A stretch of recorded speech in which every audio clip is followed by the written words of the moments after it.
I'm gonna build a Mad Max e-bike. Only using stuff I already have or can find. The first time I tried this, I was a broke boy. So I used a dumpster frame, a hub motor kit, and a DIY battery. But I failed. The parts have been rotting in the garage ever since, and now that we're moving to the woods, I've been asked to get rid of old shit that doesn't work. So I'm gonna give it one more shot. But if it can't pass a series of tests before the move, it's all going back in the dumpster. Originally, I made the battery because they were so expensive. This time around, it's more about redemption. So I'm only using cells from the first battery. I kept any that didn't melt, but still needed to sort out the crusty, rusty ones and dispose of them properly. They're the same kind Tesla Model S plaids use, so it was worth rescuing them. I applied insulating rings to both sides and added heat shrink sleeves for extra protection. Then was ready to assemble the battery. 3, 2, 1. I put them in this cell holder because the first bike battery was held together with hot glue, and it turns out that was dumb. With this little zappy thing, I welded nickel strips between the cells to start forming my 5 series, 13 parallel, 48 volt mega battery, and I only kind of know what that means and got scared, so I put on some rubber gloves and kept going. It was looking real nice, so I added a layer of something they call fish tape for further protection, then glued on this Dong Daily battery management system. It came with this spaghetti mess of wires that connect to the cells and back to the Dong Daily, which makes sure each cell in the pack maintains a similar state of charge. It also ensures that the battery looks like a bomb. Quick word of advice: don't edit footage like this on a plane.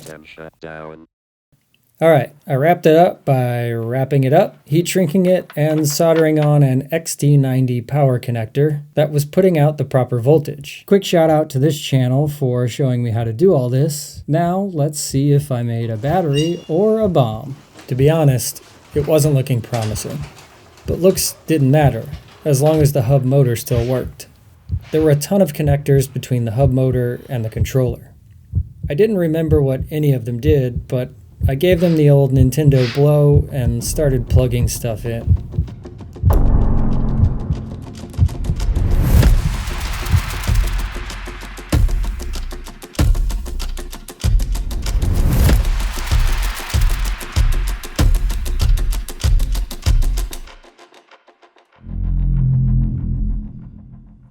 Didn't blow up.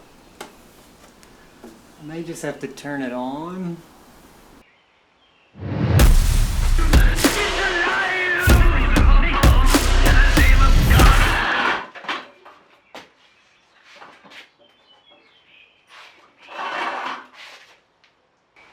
It works.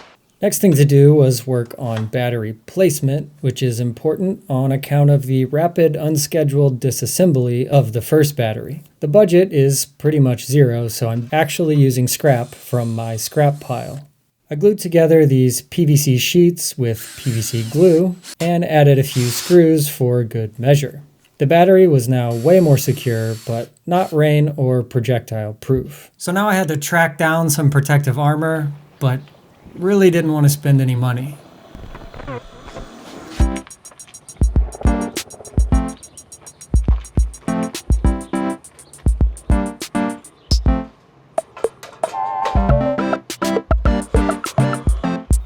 Cities are so full of randomness. Color, texture, toilets, even fans sending Matt the designer cryptic messages. As I searched, I thought about my move to the forest. That nervous feeling you get before a trip set in. The one where you think, wouldn't it just be easier to stay home? But it was too late. I just needed to make this ode to the city worth bringing along. What are you doing? The coolest and biggest score from the treasure hunt was this rusty sheet metal. So I made most of the bike shell with that. I used cardboard to mock up the different pieces, then cut them out of the metal. To bend the top piece without proper tools, I thought I had invented a pretty clever solution. but ended up just beating it into the shape I wanted with a 2x4. Then cut a port for the handlebars and cables. To attach the metal shell, I went back to the scrap pile and made a plywood mounting piece. I screwed the side of the body on, then dropped on the top to make sure it fit, and it did, so I moved on to figuring out the lights. I tested the open ports on the control module and found one that the lights could potentially plug into. I plugged in the lights and they were working, and each ran on 24 volts DC. After one YouTube video worth of research, I learned that if I have two lamps that each run on 24 volts and I wire them together in series, their voltage combines and they will now work with my 48 volt battery. So I tore down the lights, mounted them, and the switch, then did some soldering and some heat shrinking. And this part's out of focus, but shout out to my 100-year-old grandma for the floor mat. And anyways, they actually work. For now. If you know anything about electricity, let me know how and why this will burn down my garage. Okay, more scrap for more frame so I could permanently mount this sidewall and these metal grates that will keep my calves away from a flaming battery. And then because we're using every part of this buffalo, I broke down the old bike seat and made some pegs by cutting the seat post in half and bolting those on to where I assume there was once a set of pedals. After that, I cheated, please forgive me, and bought this leather tool belt for $6 to use as a seat because I can't be getting rust on my cool khaki shorts.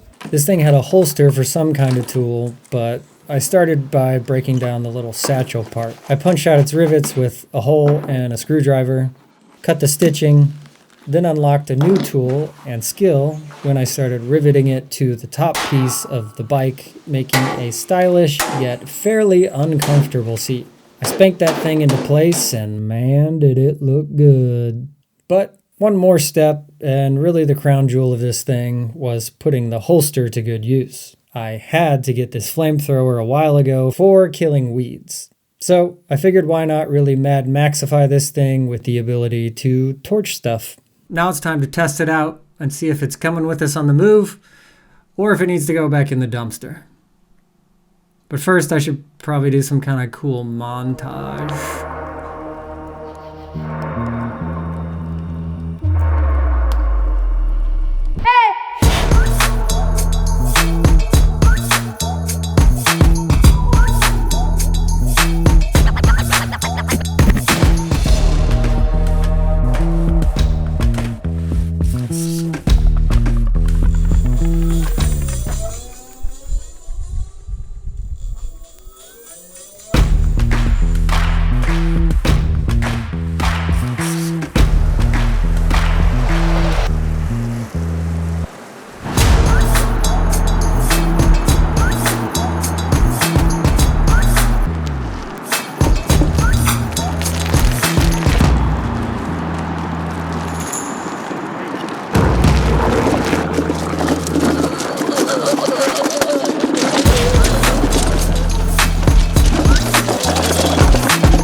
Sorry, bud.